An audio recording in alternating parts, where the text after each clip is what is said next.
Como é que vai ser a atuação do Ministério Público Eleitoral nessa eleição? Muda alguma coisa em relação a 2018? Essa eleição, o Ministério Público Eleitoral, que é composto tanto pelo Ministério Público Estadual como o Ministério Público Estadual, tem uma dinâmica um pouco diferente da anterior. O protagonismo no acompanhamento do pleito eleitoral é da primeira instância, e os cargos de primeira instância do Ministério Público Eleitoral são exercidos pelo Ministério Público Estadual. O papel do Ministério Público Federal, no caso da Procuradoria Regional Eleitoral, é um papel mais de coordenação do trabalho dos promotores.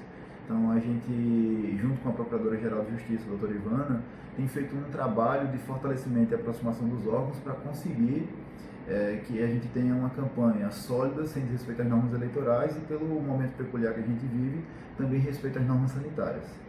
Procurador, os candidatos têm feito propaganda eleitoral antecipada de forma velada, assim, disfarçada, né, com vídeos que enaltecem suas qualidades políticas, né, gestões passadas e tudo mais. Só não há realmente aquele pedido explícito de voto e eles têm se escorado nisso para poder fazer propaganda realmente antecipada. A gente sabe disso. Mas tem esse dispositivo da lei que acaba permitindo que eles, em alguns momentos, façam, né?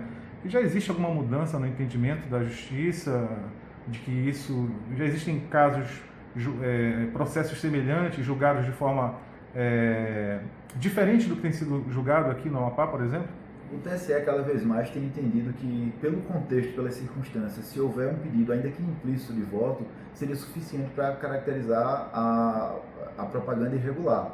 E o Ministério Público tem insistido nessas teses. A gente teve um caso recente aqui no estado do Amapá, que foi julgado improcedente pelo tribunal, e a gente levou o caso ao TSE e aguarda o julgamento do recurso. Mas a atuação do Ministério Público, ela tem sempre se pautado por preservar essa paridade de armas no pleito eleitoral. Então, entender que a mera inexistência do pedido expresso descaracterizaria a propaganda antecipada, ela viola a própria ideia da proibição da propaganda antecipada, porque ela cria uma espécie de assimetria nas candidaturas. A gente observou que em 2018, vários candidatos que foram eleitos, inclusive, acabaram sendo processados pelo Ministério Público Eleitoral, alguns condenados e outros conseguiram derrubar a condenação e já está em grau de recurso. Qual a principal dificuldade, na sua opinião? Porque tem muito candidato com problema de prestação de contas, não apresentou as despesas dentro, né, das normas legais e mesmo assim às vezes conseguem decisão judicial favorável e estão levando aí os mandatos, né, já metade dos mandatos já, né, de 2018, né? Eu acho que o ponto central é isso que você falou. A justiça eleitoral ela é permeada pela temporalidade dos cargos. Então, ao contrário do processo ordinário nas outras esferas, o tempo no processo eleitoral ele traz um custo muito alto. O mandato eletivo, exceto de senador, tem um prazo de 4 anos. Então, um processo que demore mais de 2 anos, ele praticamente esvazia a maioria das ações eleitorais. E o Ministério Público tem insistido diariamente na necessidade de que os julgamentos sejam rápidos. Por 2 pontos. Primeiro, porque traz estabilidade e segurança para os ocupantes dos cargos. E segundo, não esvazia os objetos das ações eleitorais. Então, dentro das forças da instituição, a gente tem buscado isso, tanto no TRE quanto no TSE, para fortalecer essa questão e preservar uma eleição e dar uma resposta aos candidatos violadores de normas. Isso é o grande ponto, porque a sanção efetiva ela traz também um efeito dissuasório para evitar repetidas violações. Até agora a eleição parece tranquila, né, por conta da pandemia, assim, parece que a gente nem está vivendo o clima de eleição. Como é que o senhor está vendo a movimentação dos candidatos, dos partidos, desse início de campanha, né, já começando a propaganda eleitoral na televisão? Que recado isso dá para os partidos e o senhor manda para os candidatos?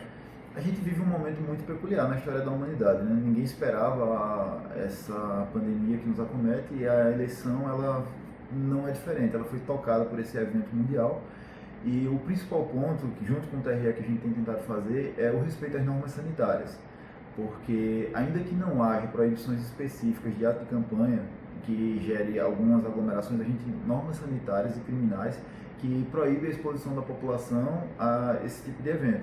Então a gente solicita e a gente vai atuar para que isso seja respeitado, que os candidatos respeitem as normas sanitárias, não colocando a saúde da população em risco por motivos não legítimos. Então, isso vai ser uma bandeira tanto do TRE quanto do Ministério Público Eleitoral, junto com os promotores nas zonas e com os juízes eleitorais, junto com a Procuradora-Geral de Justiça. Dentro de todas as possibilidades e todas as forças, a gente vai combater o abuso de qualquer tipo de violação de norma, seja eleitoral, seja sanitária.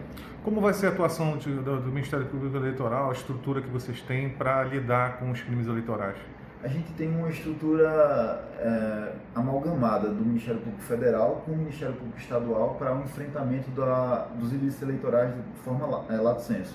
Então, a gente fez uma parceria tanto com a Polícia Militar quanto a Polícia Federal, junto com o Ministério Público Estadual, para haver uma integração das forças que lutam contra essas infrações. O TRE também, na presença do desembargador Rommel, tem sido um grande parceiro nesse enfrentamento, seja com a comissão sanitária que ele fez, seja com a comissão de acompanhamento de fake news. Então, há uma junção de forças em todo o Estado para que a gente consiga ter um pleito o mais transparente, respeitoso às normas sanitárias e eleitorais possíveis.